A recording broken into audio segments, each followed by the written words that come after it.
Sunshine Stories for Kids. अस्सलाम अलैकुम दोस्तों, सनशाइन स्टोरीज की दुनिया में खुश आमदीद, जहां हम आपके लिए लाते हैं बहुत सी इखलाकी कहानियां, नज़में और पहेलियां ताकि आप सीख सकें और अपनी ज़िंदगी को बेहतर बना सकें। जैसा कि आप सब जानते हैं, गंदम की कटाई का मौसम शुरू हो चुका है और किसानों की मेहनत उरूज पर है। गांव में एक अलग ही समा है, जैसा कि सारा सोना गांव में भर गया हो, क्योंकि गंदम और सोने का रंग एक जैसा होता है। तो बगैर इंतजार किए शुरू करते हैं हमारी आज की कहानी। ये है अब्दुल बारी, जो गांव से थोड़ा दूर एक कस्बे में रहता है। इसे ताज़ा पकी हुई रोटी खाना बहुत पसंद है। एक दिन ये अपने घर के नज़दीक एक दुकान पर गया, जहां पर ताज़ा रोटी मिलती थी। जैसे ही वो दुकान पर पहुंचा, उससे ताज़ा रोटी बनने की बहुत मज़े की खुशबू आ रही थी। उसने दुकान वाले अंकल से पूछा, अंकल, ये खुशबूदार रोटी कहाँ से आती है? अंकल मुस्कुराकर बोले, ये हमारे किसानों की मेहनत से शुरू होती है।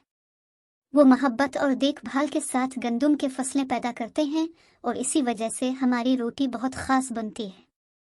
अब्दुल बारी को दिलचस्पी हुई और उसने करीबी खेत में खुद जाकर देखने और समझने का फैसला किया ताकि मज़ीद सीख सके। वो करीबी एक खेत में गया जहां किसान काम कर रहे थे। वहां एक किसान अंकल ने इसे गंदम की काश्त के तमाम अमल को दिखाया। किसान अंकल ने बताया, हम ज़मीन की तैयारी करते हैं, फिर इसमें बीज बोते हैं, बीज बोने के बाद पानी देते हैं और इस फसल की देखभाल करते हैं। किसान अंकल ने बताया, हम मौसमी तब्दीलियों, कीड़ों और बीमारियों का सामना भी करते हैं, लेकिन हम कभी भी हिम्मत नहीं हारते। हम अच्छी पैदावार की खातिर दुनिया भर की मेहनत करते हैं। अब्दुल बारी ने देखा कि किसान सूरज तुलू होने से गुरूब होने तक सारा दिन मेहनत करते हैं ताकि गंदम को जिंदा रख सकें। इससे मालूम हुआ कि खुशबूदार रोटी सिर्फ खुराक नहीं, बल्कि किसानों की मेहनत और मोहब्बत का नतीजा होती है। जब वो वापस आया तो अब्दुल बारी ने रोटी को बहुत गौर से देखा और मुस्कुराया। इसने समझा कि हमारी खुराक कोई मसनूई जरिया नहीं, बल्कि वो किसानों की मेहनत और मोहब्बत का नतीजा होती है, जो उसे बहुत मेहनत करने के बाद हमारी खुराक बनाने के काबिल बनाते हैं।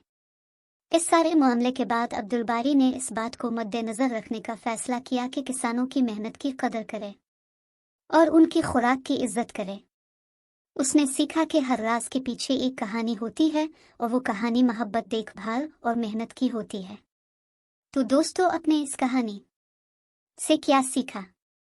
हमारी खुराक सिर्फ एक ज़रूरत नहीं, बल्कि वो एक तोहफा होता है जो किसानों ने मेहनत और देखभाल के साथ पैदा किया होता है। उनकी मेहनत की कदर करें और रोटी की इज्जत करें। क्या आपने कभी गंदम की कटाई देखी है? कमेंट में बताएं। हमें दे इजाज़त, अगली वीडियो में एक और इखलाकी सबक के साथ मिलेंगे। मज़ीद इखलाकी कहानियों के लिए हमारे चैनल को सब्सक्राइब करें और नोटिफिकेशन बेल को ऑन रखें। वीडियो को लाइक और शेयर करना ना भूलिएगा। अल्लाह हाफिज़।